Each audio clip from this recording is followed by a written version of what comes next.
오늘은 은혜의 가치를 아는 사람이라는 제목으로 하나님 말씀 나누겠습니다. 저희 교회는 저희 개척하면서부터 이제 성경 순서에 따라서 창세기부터 지금 이제 스가랴서까지 하나님 말씀을 나누고 있습니다. 그래서 이제 지금까지 이제 계속 매주 이렇게 왔는데요. 우리 유초등부 아이들하고 같이 이렇게 본문으로 또 설교하려고 지금까지 이렇게 오고 있습니다. 이번 주 이제 청주에 오랜만에 많은 눈이 내렸는데요. 제가 이제 청주에 특별히 눈이 많이 오자는 지역이라고 들었습니다. 청주 지역이 요즘에 이제 날씨도 급격히 추워지면서 본격적으로 겨울이 왔다고 생각하는데요. 다들 건강 유의하시기 바랍니다. 지난주 아버지 또 지병 때문에 아프셨고 감기도 오시고 이번 주 아내가 또 아파서 또 이렇게 가정적으로는 조금 어려움이 있는데요.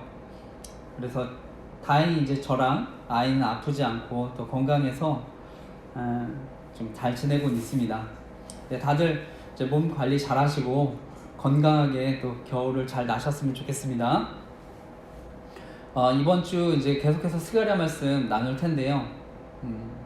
지난주에 이어서 오늘 계속해서 선한 목자 또 악한 목자에 대한 말씀이 나옵니다. 이 말은요, 신앙에도 진짜가 있고 가짜가 있다고 하는 것인데요. 여러분 혹시 그 명품 가방을 우리가 구분할 때 진짜와 가짜를 어떻게 구분하는지에 대해서 혹시 들어보셨습니까? 그 가방이 진짜 명품인지 또 가짜인지 짝퉁인지 알려면 이렇게 비가 오는 날에 만약에 그 가방을 머리에 이렇게 이고 뛰어가면 이건 짝퉁이고 가슴에 품고 가면 이거는 명품이라고 합니다. 또 그리고 가방을 이제 레스토랑에 가면 만약에 의자 옆에 이렇게 잘 놓으면 명품이고 그냥 바닥에 아무데나 내려놓으면 짝퉁이라고 하는데요. 제가 확인은 못 해봤습니다. 어쨌든 우리가 명품 가방 또 짝퉁 가방을 구분할 수 있다고 한다면 또 우리가 가진 신앙이 내가 진짜인지 가짜인지를 우리가 어떻게 또한 구분할 수가 있습니까? 또 우리가 신앙생활 하지만 어떤 지도자 또 신앙인인지 우리가 어떻게 알 수 있습니까? 오늘 이제 그것에 대한 말씀을 나누려고 합니다. 그래서 오늘도 말씀을 통해서 저와 여러분에게 은혜를 주시고 하나님이 저와 여러분의 삶을 인도해 주시기를 또 간절히 기도합니다. 오늘 나누고 싶은 교훈은 하나입니다. 핵심적인 교훈은 한 가지인데요. 은혜의 가치를 아는 사람이 참된 지도자고요. 신앙인이라는 것입니다. 저랑 같이 한번 따라해 볼까요? 은혜의 가치를 마음속으로도 괜찮습니다. 아는 사람이 참된 지도자이고 신앙인입니다. 은혜의 가치를 아는 사람이 참된 지도자이고 신앙인입니다. 오늘 우리가 읽었습니다만 스가랴서 11장 1, 3절 말씀을 다시 한번 천천히 읽어보겠습니다. 시작. 레바논아 내 문을 열고 불이 내 백향목을 사르게 하라. 너 잣나무여 곡할지어다. 백향목이 넘어졌고 아름다운 나무들이 쓰러졌음이로다. 바산의 상수리 나무들아 곡할지어다. 무성한 숲이 엎드러졌도다. 목자들의 곡하는 소리가 나며 그들의 영화로운 것이 쓰러졌음이로다. 어린 사자의 부르짖는 소리가 나며 이는 요단의 자랑이 쓰러졌음이로다. 아멘. 오늘 이제 말씀에 보니까 나무들이 등장하죠. 근데 이제 성경에 보통 지도자들을요 나무랑 비교하기도 하는데요.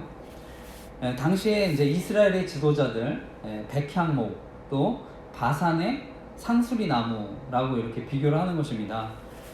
그런데 1절에 보니까 레바논의 그 백향목이 타워질 것이라고 말씀을 하고요. 2절에 보니까 바산의 상수리 나무들이 엎드려졌다고 하는데요. 이 울창한 숲의 나무들이 베어졌다고 하는 것입니다. 다시 말해서요, 우리가 백향목이라는 나무는 굉장히 고급 목재입니다. 그것으로 이제 성전도 건축을 했고요. 근데 그것이 태워질 것이고, 그 다음에 상수리나무, 그 상수리나무는 울창한 숲의 이제 대명사입니다. 이런 울창한 숲의 나무들이 사라질 것이라고 얘기하는 것입니다. 이처럼 백향목, 상수리나무, 굉장한 아름다움, 또 울창함을 자랑했지만 언젠가는 사라지게 된다고 말씀합니다. 우리가 어떻게 보면 이런 나무들, 백향목, 상수리나무 아름답고 화려해 보이지만 결국 이것으로 대표되는 지도자들 언젠가 심판받고 사라질 수 있다는 것입니다. 그 시대를 잘못 인도했던 지도자들 사라지게 될 것이라고 하는 것입니다. 저는 근래에도 제가 늘 강조하기도 했습니다만 성범죄를 저지르고 또 개척을 하는 목사님들도 계시고요. 저는 근데 이런 목회자의 성범죄가요, 교회나 사회에 큰 상처와 아픔을 준다고 생각합니다. 그럼에도 불구하고 근래에도 이렇게 개척하시는 목사님에 대한 또 시살 고발 프로그램에 또 그런 것들을 봤는데요. 저는 그런 것들을 보면서 솔직히 얘기하면 그런 목사님들 또 목회자들 교회와 세상에 대한 책임감이 없는 거라고 생각을 합니다. 과거에도 그렇고 마찬가지로 지금도 저는 목회자들이 또 어린 여성들, 젊은 여성들에게 성범죄를 저지르고 지금도 이렇게 개척하고 그러면 저는 강단에 다시 이제 서지 말아야 한다고 생각을 합니다. 그래서 지난주에도 강조했듯이 우리 한 목회자로서 또 목사님을 따르는 어떤 그 교회 성도들은 좋을지 몰라도 또 일반 사람들 또 교회 전체로 봤을 때 성범죄가 계속 용인이 되면 한국교회뿐만이 아니라 또 교단 전체에도 저는 안 좋은 이미지를 또 갖게 만든다고 생각을 합니다. 특히 한국 사회가 이제 그런 부분에 굉장히 민감하기 때문에 저는 한국교회 전체적으로도 큰 손해라고 생각을 하고 있습니다.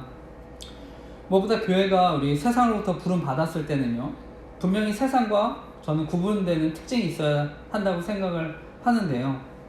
우리가 여성 교인들을 상대로 정말 상상을 초월하는 성범죄를 저지르고 책임지지 않는 것은요, 저는 가짜 신앙이라고 생각합니다.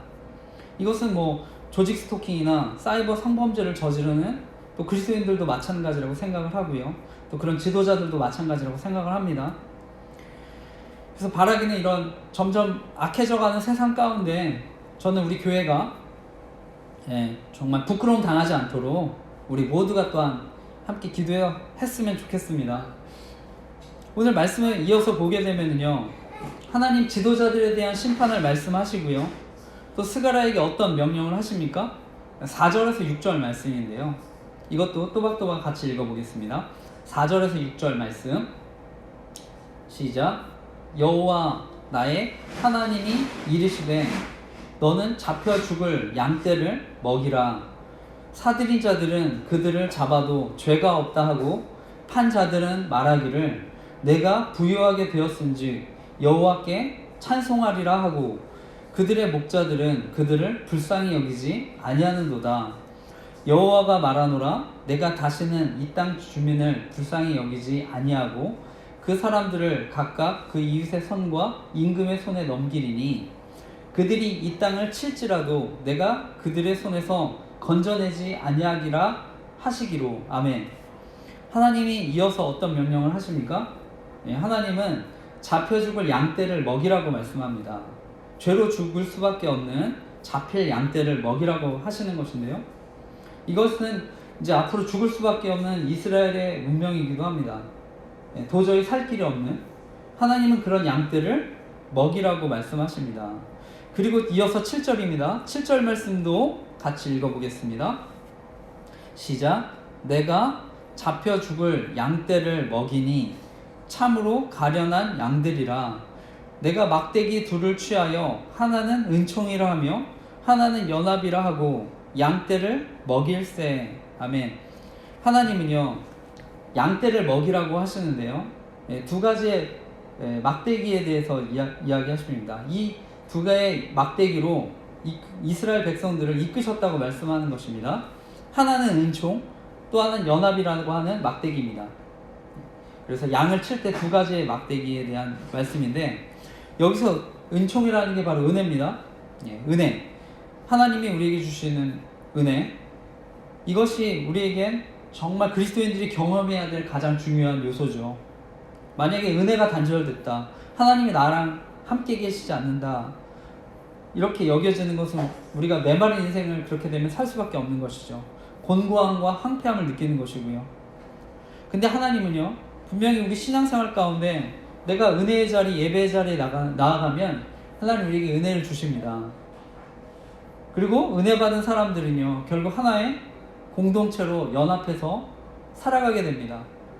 이 연합도요, 우리의 힘과 노력으로 되는 건 아니고요, 성령께서 은혜를 주셔야만 연합이 되는 것입니다. 하나가 되는 것입니다. 이처럼 하나님께서요, 이스라엘 공동체 가운데 은혜를 주시고, 그래서 연합하게 하시고, 그리고 이어서 말씀해 보면은 악한 목자들에 대한 심판을 또한 말씀하십니다. 8절도 읽어보겠습니다. 8절 시작. 한 달 동안에 내가 그 새 목자를 제거하였으니 이는 내 마음에 그들을 싫어하였고 그들의 마음에도 나를 미워하였음이라. 아멘. 하나님은요, 한 달 동안 새 목자를 쫓아내셨다고 얘기합니다. 이때 성경을 연구하는 사람들은요, 새 목자를 이 당시에 남유다 그 왕국의 마지막 새 왕, 여호야긴, 시드기야 이렇게 가르친다는 학자도 있고요. 또 지도층이었던 서기관, 바리새인, 장로들, 또 이스라엘 대표적인 지도자, 왕, 제사장, 선지자 모두를 또 가르친다고 이야기합니다. 결론적으로 공평과 정의로 다스리지 못하고 있는 왕들, 또 많은 가짜 선지자들, 또 거짓된 가르침을 가르치는 거짓 선지자, 하나님께서 끊으셨다고 말씀합니다. 그리고 이들에게 심판을 베푸셨다고 말씀합니다. 이처럼 우리가 이스라엘 역사를 보게 되면요, 하나님께서 이스라엘 백성들을 인도하실 때 먼저 죄로 죽을 수밖에 없었던 잡힌 양떼와 같은 그들을 구원하시기 위해서 선한 목자들을 보내주십니다. 그리고 하나님은 그들을 은총과 연합의 막대기로 양들을 이끄시고요. 그리고 마지막에 악한 목자들을 심판하시는데요. 그런데 이들에게 베풀어 주셨던 그 은혜에 대한 반응이 오늘 말씀에 어떻게 나타납니까? 하나님의 돌보심의 결과가 어떻게 나타나게 됩니까? 스가랴 11장 9절에서 10절 말씀입니다. 같이 읽어보겠습니다. 9절에서 10절 말씀 시작. 내가 이르되 내가 너희를 먹이지 아니하리라. 죽는 자는 죽는 대로, 망하는 자는 망하는 대로, 나머지는 서로 살을 먹는 대로 두리라 하고, 이에 은총이라 하는 막대기를 취하여 꺾었으니 이는 모든 백성들과 세운 언약을 폐하려 하였음이라. 아멘. 말씀해 보니까 하나님이 태도를 달리 하시는데요. 오히려 오늘 스가랴 선지자에게 악한 목자의 역할을 하라고 말씀합니다. 더 이상 먹이지 말라고 합니다. 양떼들을. 우리가 얼핏 보면 이해가 안 되죠. 이해하기가 힘듭니다. 더 이상 하나님이 돌보지 않겠다고 말씀하는데요. 그리고 은총이라는 막대기를 부러뜨리십니다. 이 은총이란 막대기를 부러뜨리셨다는 게 무엇을 의미합니까? 바로 이스라엘과 하나님과의 언약이 끊어졌다는 것입니다. 하나님이 그 백성과 맺었던 언약을 깨셨다는 것입니다. 그 이유가 무엇입니까? 이어지는 11절에서 13절 말씀입니다. 이어지는 11절 13절 말씀도 또 또박또박 같이 읽어보겠습니다. 시작. 당일에 곧 폐함에 내 말을 지키던 가련한 양들은 이것이 여호와의 말씀이었던 줄 안지라. 내가 그들에게 이르되 너희가 좋게 여기거든 내 품삯을 내게 주고 그렇지 아니하거든 그만두라. 그들이 곧 은 30개를 달아서 내 품삯을 삼은지라. 여호와께서 내게 이르시되 그들이 나를 헤아린 바 그 삭슬 토기장이에게 던지라 하시기로. 내가 곧 그 은 30개를 여호와의 전에서 토기장이에게 던지고. 아멘. 오늘 말씀은요, 하나님이 그 백성과 맺으셨던 언약을 깨신 이유가 무엇인지에 대해 나오는데요, 이것은요, 마땅히 목자를 따라야 될 양들이 목자를 귀하게 여기지 않고 업신여기고 멸시했다는 것입니다. 여기에 말씀에 은 30을 갈아서 그 목자에게 주었다는 것인데요, 이 은 30은 뭐냐면요, 율법에 보면, 성경에 보면 종이 다쳤을 때 그 보상의 개념으로 주는 돈입니다. 다시 말해서 그 사람을 종으로 취급하는 것입니다. 왜? 모욕감을 주는 것입니다. 결론적으로 그 목자의 헌신, 목자가 베풀었던 은혜, 이것을 그냥 헐값에 그런 하찮은 은혜로 여겼다는 것입니다. 다시 말해 하나님의 은혜를 하찮게 여기고 저버렸다고 하는 것입니다. 이 말씀은요, 은 30냥에 가룟 유다가 이후에 예수님을 팔 것을 예언한 말씀이기도 한데요, 앞으로 오실 메시아, 사람들은요 그를 박대할 것이고 종처럼 하찮게 여길 것이라고 말씀하는 것입니다. 오늘 나눈 말씀, 이 스가랴서 말씀 이후 500년 후에 정확히 예수님이 오셨을 때 가룟 유다가 예수 그리스도를 은 30에 헐값에 넘기는 바로 그 예언과 같은 말씀입니다. 결국 구원자 되신 예수 그리스도를요 박대하고 모욕하는 것이죠. 선한 목자이신 예수 그리스도가 오셨지만 그 이스라엘 종교 지도자들 또 사람들은요 그 예수 그리스도를 배척했고요, 하나님을 영접하지 않았다는 것입니다. 그리고 심지어 십자가에 매달려 죽게 했다는 것입니다. 그러니까 이어서 14절 읽어보겠습니다. 14절 읽어보겠습니다. 시작. 내가 또 연합이라 하는 둘째 막대기를 꺾었으니 이는 유다와 이스라엘 형제의 의를 끊으려 함이니라. 아멘. 하나님은 결국 이 이스라엘의 태도를 보시고요, 이스라엘과의 연합이라고 이름했던 그 지팡이마저도 부러뜨리십니다. 오늘 스가랴 선지자 이스라엘 백성들에게 은총과 연합의 시대가 끝나고 끝나는 시대가 온다고 얘기하는 것입니다. 만약에 너희가 하나님께 돌아오지 않는다면 은총과 연합이라는 그 막대기도 부러뜨리실 거라고, 떠나게 될 것이라는 것을 분명히 경고하는 것입니다. 그리고 하나님 다시 스가랴 선지자에게 말씀하십니다. 오늘 읽은 11장의 마지막 말씀입니다. 15절에서 17절 말씀, 맨 마지막 말씀입니다. 오늘 마지막 말씀 읽겠습니다. 15절에서 17절 시작. 여호와께서 내게 이르시되 너는 또 어리석은 목자의 기구들을 빼앗을지니라. 보라, 내가 한 목자를 땅에 일으키리니 그가 없어진 자를 마음에 두지 아니하며 흩어진 자를 찾지 아니하며 상한 자를 고치지 아니하며 건강한 자를 먹이지 아니하고 오히려 살찐 자의 고기를 먹으며 또 그 굽을 찢으리라. 화 있을진저 양떼를 버린 못된 목자여, 칼이 그의 팔과 오른쪽 눈에 내리리니 그의 팔이 아주 마르고 그의 오른쪽 눈이 아주 멀어 버릴 것이라 하시니라. 아멘. 15절에 보면은요, 하나님은 다시 스가랴 선지자에게 어떻게 보면 악한 목자의 역할을 하라고 하십니다. 그리고 앞으로 이 땅에 새 목자를 세우겠다고 하는데요, 그 목자는요 죽어가는 양들 돌보지 않습니다. 어린 양을 찾지도 않고 상처 입은 양을 고쳐주지도 않고 튼튼한 양 먹이지도 않고 살찐 양은 오히려 잡아먹고 양떼를 버리는 정말 악한 목자입니다. 이런 목자들, 하나님이 스가랴 선지자로 하여금 또한 못된 목자로서 행동하라고 하시는데요, 왜 이렇게 말씀하십니까? 이것은 앞으로 이런 목자들이 많이 나타날 것을 경고하는 것입니다. 우리가 말씀해 보니까 재미있는 표현이 나오죠. 그 악한 목자들에 대한 경고이자 저주죠. 17절에 영적인 눈이 멀어버리게 될 것이라고 말씀합니다. 실제로 예수님이 이 땅에 오셨을 때요, 유대주의, 또 형식적인 그리스도인들, 바리새인들 예수님 배척합니다. 근데 이들이 왜 배척을 합니까? 바로 영적인 눈이 어두워져 있었기 때문이죠. 그러니까 예수 그리스도를 배척하는 것입니다. 예수님 통해서 참된 복음이 선포가 됐지만 예수 그리스도를 핍박하는 것이죠. 이들은 지금도 마찬가지입니다. 이스라엘 종교 지도자들 진정한 메시아 대신 예수 그리스도를 보지 못하고요. 지금도 믿지 않는 것입니다. 이들은 영적인 눈이 멀어버린 것이죠.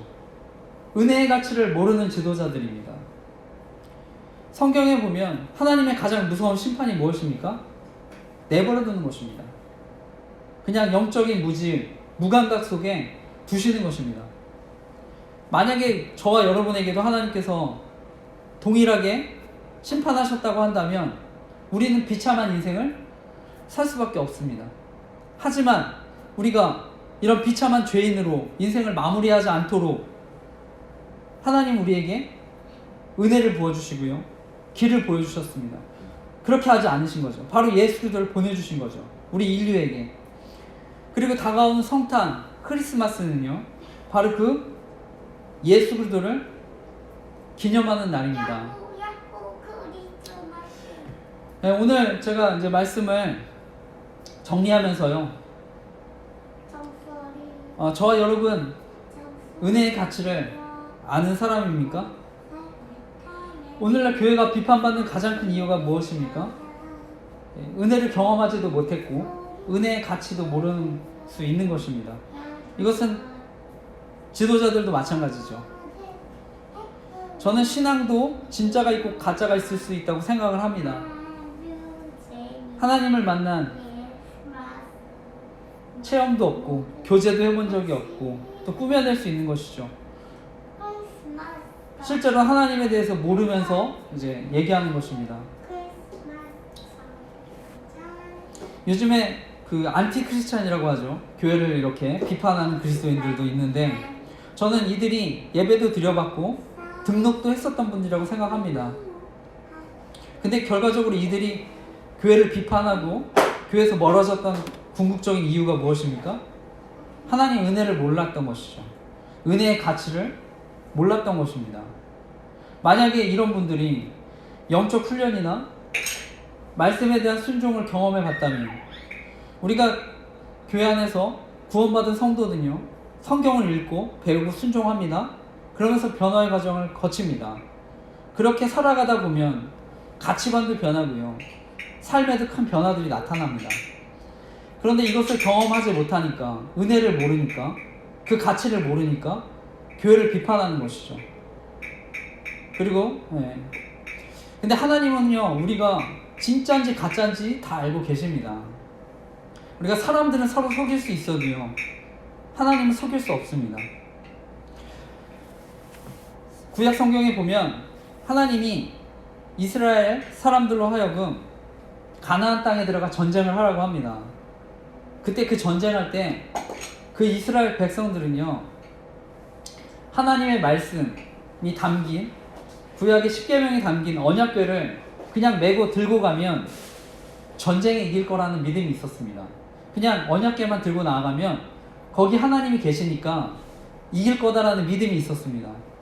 그런데요 그 언약궤를 메고 전쟁에 나갔다가 하루 만에 3만 명이나 죽습니다.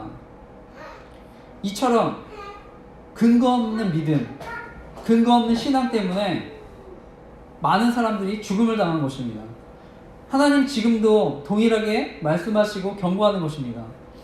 지금도 하나님 어쩌면 이 땅을 살아가는 그리스도인들의 믿음에 심각한 문제가 있을 수 있다고 경고하는 것입니다. 그렇기 때문에 우리는 종교 생활이 아니라 진짜 신앙 생활을 해야 합니다. 그렇지 않으면요 그냥 세상에 아무런 영향력을 끼치지 못합니다. 우리 기독교는요 점점 영향력을 잃어갈 것입니다. 저는 마지막으로 한 가지 권면해 드리고 싶은데요. 지금도 많은 그리스도인들 가운데 저는 모든 사람들이 다 은혜를 모르고 그 가치를 모른다고 생각하지는 않습니다. 때로는 은혜를 경험하고 그 가치를 알았지만 때로 우리가 영적으로 메마른 생활도 저는 할 수 있다고 생각을 합니다. 과거에 설교를 통해 예배를 통해 은혜를 경험하고요. 저는 예배 자리에 있는 분들도 많이 계신다고 생각합니다. 그런데 내가 은혜도 알고 가치도 알겠는데 요즘 신앙생활이 메마른 이유가 무엇입니까? 저는 하나님께서 모든 사람들에게 은혜를 적게 주셔서 문제가 되었던 적은 한 번도 없다고 생각을 합니다. 하나님 지금도 은혜를 부어주시지만 사실은 그 은혜를 지키지 못한 것이죠. 은혜의 자리에 나아가지 않았던 것입니다. 저는 그래서 예배가 중요하다고 생각을 하는데요. 우리가 예배 생활이 왜 중요하냐면요. 우리가 처음에는 잘 모를 수 있지만 한 번, 두 번, 또 세 번 계속 나아가면서 변화가 점점 되는 것이죠. 하나님의 은혜를 계속해서 담아두게 되는 것입니다. 우리가 성경에 보면 다윗이라고 하는 정말 위대한 신앙의 사람이 있었는데요. 그 다윗이 언제 범죄하고 무너졌는지 아십니까? 네, 은혜에서 멀어졌을 때, 결국 내가 믿음에서 떠나 있을 때, 믿음의 생활에서 게을리했을 때. 오늘날 중년의 위기라는 얘기를 많이 합니다. 많은 가정들의 불륜의 위기가 많다고 저는 알고 있는데요. 만약에 그 가정에 하나님의 말씀으로 채워지고 하나님의 사랑이 가득하면 그것에 다른 것이 들어올 수가 없죠.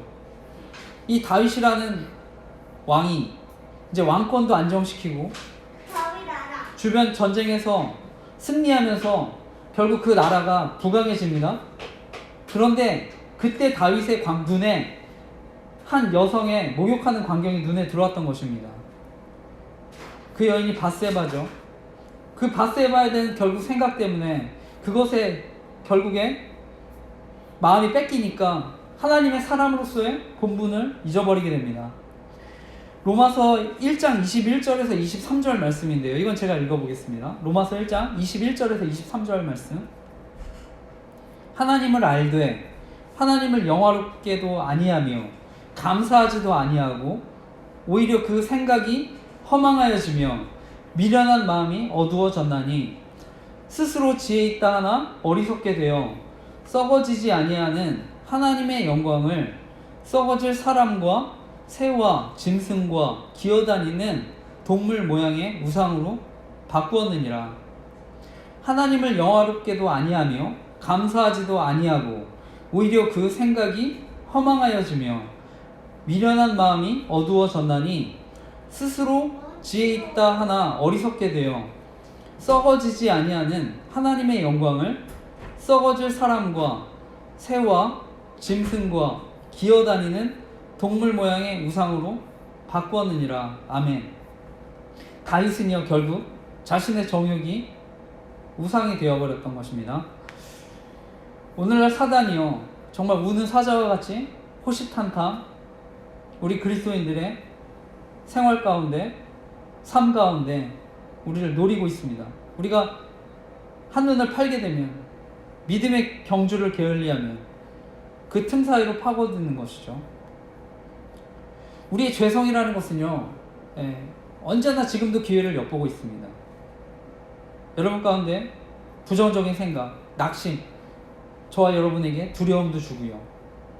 때로는 그러니까 은혜가 늘 부어지고 있음에도 메마르다고 느끼는 것이죠. 영적으로 나는 목마르다고 느끼는 것이죠. 하지만 바라기는요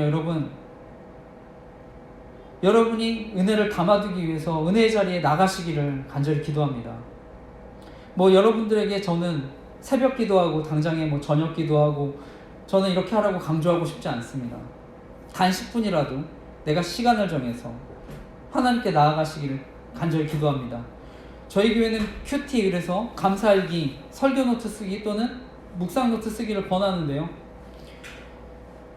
새해가 시작되면 여러분 말씀과 기도로 큐티죠. 하나님과 교제해 보시기를 바랍니다. 또 당장이라도 이거는 5분 10분이라도 하나님께 감사하는 노트를 한번 기록해 보시기를 바랍니다.